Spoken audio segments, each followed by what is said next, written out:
사랑하는 성도 여러분, 평안하십니까? 오늘 우리는 잠시 일상의 분주함을 내려놓고 우리 영혼의 가장 깊은 곳에서 울려 퍼지는 한 목소리에 귀 기울여보는 시간을 갖고자 합니다. 혹시 이런 경험 없으십니까? 선한 일을 하고자 마음먹지만 결과는 정반대일 때, 거룩하게 살리라 다짐하지만 어느새 죄의 자리에 앉아있는 나 자신을 발견할 때, 내 안에 또 다른 내가 있어 끝없이 싸우는 것 같은 이 고통스러운 분열. 이것은 비단 오늘날 우리만의 고민이 아닙니다. 약 2000년 전 위대한 사도 바울 역시 동일한 탄식으로 하나님 앞에 몸부림쳤습니다. 오늘 우리가 함께 묵상할 로마서 7장의 말씀은 바로 이 치열한 내적 전쟁에 대한 가장 솔직하고 가슴 아픈 고백입니다. 본격적인 말씀의 여정을 시작하기에 앞서 만일 이 메시지가 여러분의 마음에 울림을 준다면 구독과 좋아요를 통해 이 은혜의 말씀을 더 많은 영혼들과 함께 나누어 주시길 부탁드립니다. 복음의 빛을 전하는 여러분의 작은 손길 위에 우리 주님의 풍성한 축복이 함께하기를 기도합니다. 자, 이제 하나님의 사람, 사도 바울의 영혼 깊은 곳으로 함께 들어가 보겠습니다. 로마서 7장 14절부터의 말씀입니다. 우리가 율법은 신령한 줄 알거니와 나는 육신에 속하여 죄 아래에 팔렸도다. 내가 행하는 것을 내가 알지 못하노니 곧 내가 원하는 것은 행하지 아니하고 도리어 미워하는 것을 행함이라. 만일 내가 원하지 아니하는 그것을 행하면 내가 이로써 율법이 선한 것을 시인하노니 이제는 그것을 행하는 자가 내가 아니요 내 속에 거하는 죄니라.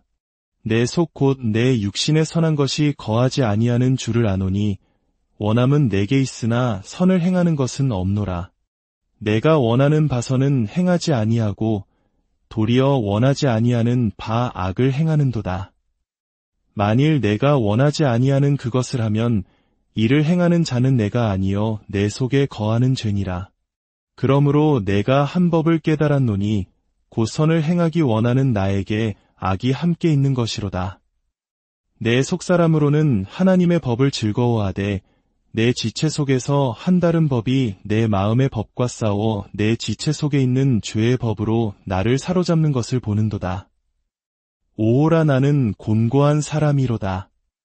이 사망의 몸에서 누가 나를 건져내랴?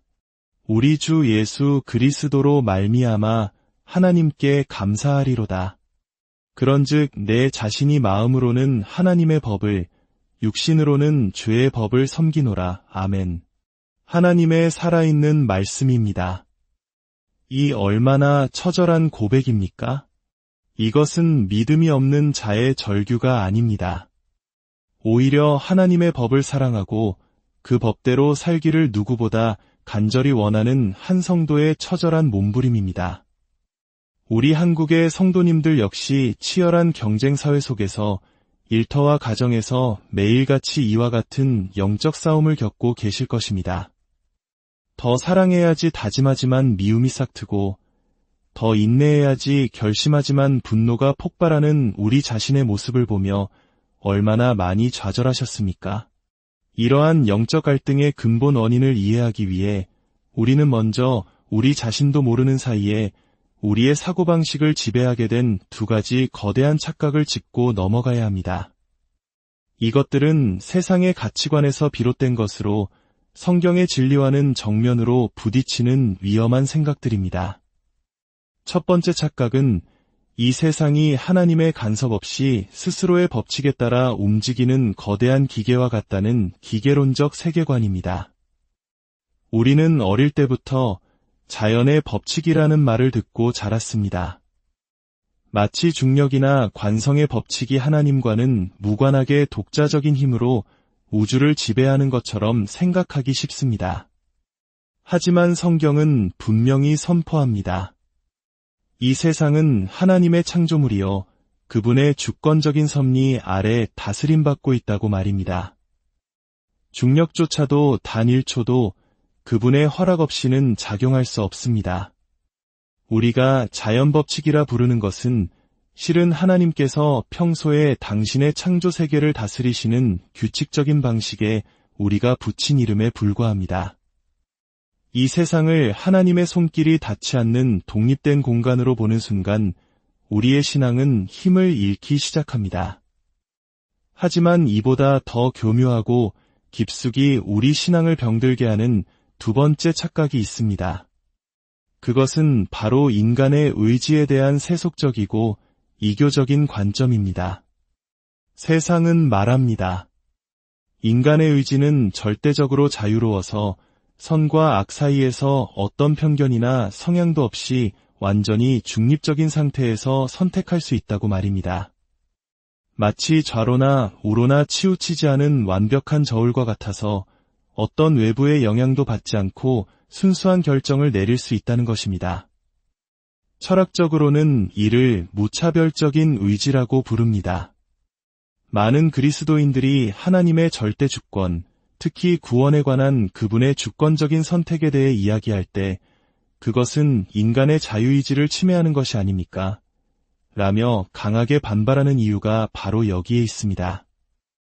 그들의 머릿속에는 이미 인간의 의지는 그 무엇에도 구속받지 않는 절대적 자유를 가졌다는 세상적인 전제가 깊이 뿌리박혀 있기 때문입니다. 그러나 성경이 말하는 진실은 과연 무엇일까요? 이 지점에서 우리는 18세기 미국의 위대한 신학자 조나단 에드워즈의 깊은 통찰에 귀를 기울일 필요가 있습니다. 그는 인간의 의지에 대한 성경적 이해를 아주 명확하게 정리했습니다. 에드워즈는 먼저 의지란 무엇인가? 라는 근본적인 질문을 던집니다. 의지는 우리 몸속간 옆에 붙어있는 장기가 아닙니다. 의지는 선택하는 마음 그 자체입니다. 즉, 우리의 의지적인 행동은 우리의 생각이 무언가를 바람직하다고 그 순간에 나에게 가장 좋다고 판단할 때 일어나는 결과물이라는 것입니다. 그리고 그는 가장 핵심적인 원리를 제시합니다. 인간은 항상 그리고 반드시 선택의 순간에 자신에게 가장 강하게 끌리는 욕망을 따라 선택한다. 다시 한번 말씀드리겠습니다. 이 원리를 마음 깊이 새기신다면 신앙생활의 수많은 오류에서 벗어날 수 있습니다. 우리는 언제나 선택의 순간에 가장 강한 욕망을 따라 선택합니다. 이 원리에 따르면 우리는 평생 단 한 번도 우리가 원하지 않는 것을 선택한 적이 없습니다. 이것이 바로 죄의 무서운 힘입니다. 우리가 죄를 짓는 이유는 그 순간만큼은 하나님께 순종하는 것보다 죄를 짓는 것을 더 원하기 때문입니다. 사탄이 우리를 강제로 죄짓게 만드는 것이 아닙니다. 우리는 우리 자신의 욕망 때문에 죄를 짓는 것입니다. 어떤 분은 이렇게 반문하실지 모릅니다. 아닙니다. 저는 오늘 저녁 이 자리에 오고 싶지 않았습니다. 아내가 하도 성화를 부려서 마지못해 끌려 나왔을 뿐입니다. 정말 그럴까요? 그 상황을 자세히 들여다봅시다. 교회에 오고 싶은 마음은 없었지만 오지 않았을 경우 아내의 잔소리를 일주일 내내 들어야 하는 고통을 피하고 싶은 마음이 더 컸던 것은 아닐까요? 설교를 듣는 지루함보다 아내와의 불화를 피하는 것이 그 순간 당신에게는 더 나은 선택, 즉 더 강한 욕망이었던 것입니다. 결국 당신은 당신이 더 원했던 것을 선택해서 이 자리에 오신 것입니다. 우리의 모든 선택은 이와 같습니다. 아무리 혐오스러운 선택을 했다 할지라도 그것은 그 선택을 하지 않았을 때 닥쳐올 결과가 더 혐오스러웠기 때문입니다. 그 순간 자신에게 가장 기쁨을 주거나 가장 고통을 덜어주는 것을 따라 우리의 마음이 움직이고 의지가 결정되는 것입니다. 이제 이 원리를 가지고 사도 바울의 고백으로 다시 돌아가 봅시다.